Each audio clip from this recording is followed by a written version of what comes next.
Selamat pagi pemirsa, saya Chandra Dewi kembali hadir menjumpai Anda dalam Cerdas 5 Menit. Pagi ini kita akan mengambil topik seputar jujur dalam mengisi formulir pengajuan asuransi. Dan di studio Metro Manulife, saya telah ditemani oleh Bapak Rusli Chan, Senior Vice President Agency dari Manulife Indonesia. Selamat pagi Pak Rusli. Selamat pagi Chandra. Pak Rusli, ini masyarakat banyak juga yang masih sering tidak jujur Pak dalam mengisi formulir pengajuan asuransi. Bagaimana menurut Bapak? Untuk bisa menjadi nasabah yang baik, ya, karena asuransi itu adalah long term, jangka panjang. Maka proses aplikasi atau surat permohonan asuransi jiwa tersebut harus diisi dengan sejujurnya dan selengkapnya. Karena ini penting untuk justifikasi kalau pertanggungan tersebut atau resiko tersebut dipertanggungkan atau diterima oleh perusahaan asuransi. Setelah itu, kalau terjadi sesuatu hal di kemudian hari, klaimnya akan jauh lebih cepat. Oke, kira-kira pada saat kita akan mengisi formulir asuransi nih Pak, yang harus diperhatikan, harus dicermati apa saja? Di sana ada data riwayat kesehatan, ada pertanyaan tentang kita punya keluarga, ada banyak pertanyaan yang berhubungan apalagi yang tentang kesehatan dan kita punya hobi dan lain sebagainya. Jadi data-data tersebut itu pada prinsipnya harus diisi dengan sedetail dan sejelas mungkin serta sejujur mungkin.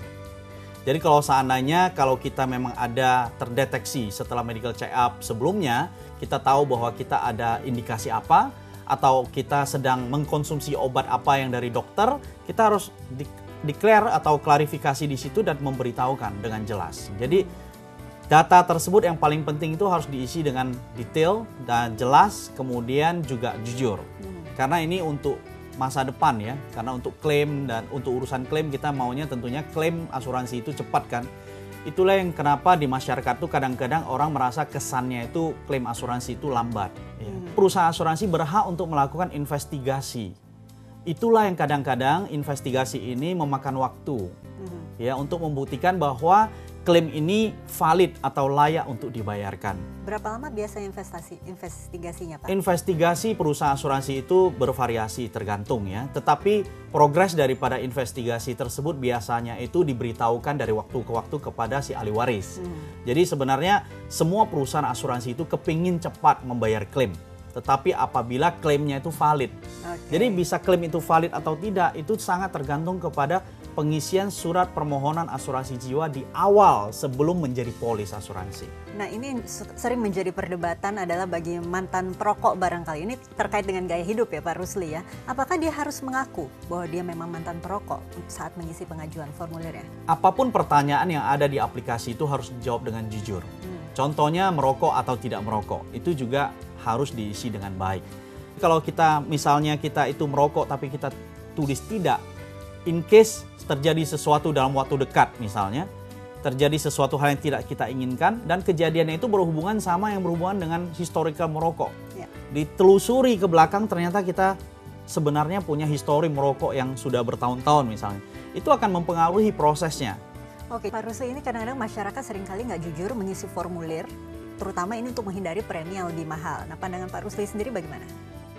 Bisa saja itu terjadi, tetapi lebih bagus kalau seandainya kita itu sudah tahu bahwa kita terdeteksi sesuatu penyakit dan kita declare di situ, akibatnya adalah mungkin premi akan lebih mahal sedikit, ya.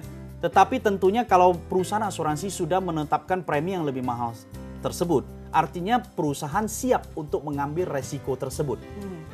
Sehingga apapun yang terjadi, sebab apapun, perusahaan akan membayarkan klaim.